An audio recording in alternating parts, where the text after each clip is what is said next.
শেখ হাসিনার ফাঁসি চাই, আওয়ামী লীগের গুন্ডারা। আজকে শুধু নেমেছি না, আমরা গত 11 তারিখ থেকে যখন এই নিষিদ্ধ সংগঠন আওয়ামী লীগ লকডাউন ঘোষণা করেছে এই 13 তারিখের, সেদিন থেকেই আমরা মাঠে নেমেছি। 11 তারিখ আমরা রাত 11:30 থেকে এখন পর্যন্ত আমরা মাঠে আছি।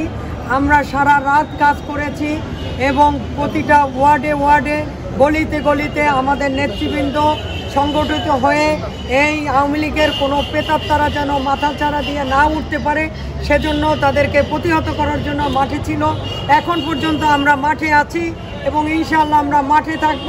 কোনো আওয়ামী লীগের প্রেতাত্মাদের এই বাংলাদেশ তথা এই বরিশালে আমরা উঠতে দেব না। যেখানে উঠবে সেখানে আমরা প্রতিরোধ করে তুলব ইনশাআল্লাহ। তারা এই যে গত 17 বছর এই ফ্যাসিস্ট আওয়ামী লীগ আমাদের উপর যে টর্চার করেছে, বাংলাদেশের মানুষকে জিম্মি করে বাংলাদেশকে একটি কারাগারে পরিণত করেছিল, কোনো মানুষ তাদের কবল থেকে বাঁচতে পারেনি। আপনারা জানেন হামলা, মামলা, জেল, জুলুমের শিকার হয়েছে, গুমের শিকার হয়েছে। অনেক ভাইরা আমাদের হারিয়ে গেছে, অনেক ভাইরা বোনেরা পঙ্গুত্ব জীবনযাপন করছে। তাই আমরা বলতে চাই এই নিষিদ্ধ ঘোষিত আওয়ামী লীগকে আর কখনো আমরা মাথাচাড়া দিয়ে উঠতে দেব না। আপনারা জানেন ওরা 13 তারিখ আজকে লকডাউন ঘোষণা করেছিল, আজকে লকডাউন ওদের ব্যর্থ হয়েছে। ওরা শুধু ডাকার জন্যই ডেকেছে, কিন্তু কোন বিদেশ থেকে না কোন জায়গা থেকে পালিয়ে পালিয়ে তারা একটা প্রোগ্রাম ঘোষণা দিয়েছে। আজকে দেখেন এই লকডাউনের কোনো প্রতিফলন এই বরিশালের মানুষের উপর কোনো প্রভাব পড়েনি।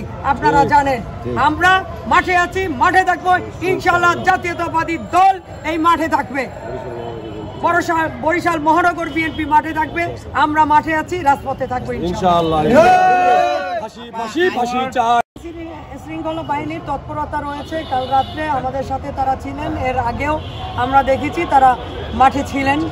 আমরা যেরকম মহড়া দিয়েছি তারাও দেখেছি, তারাও মহড়া দিয়েছে।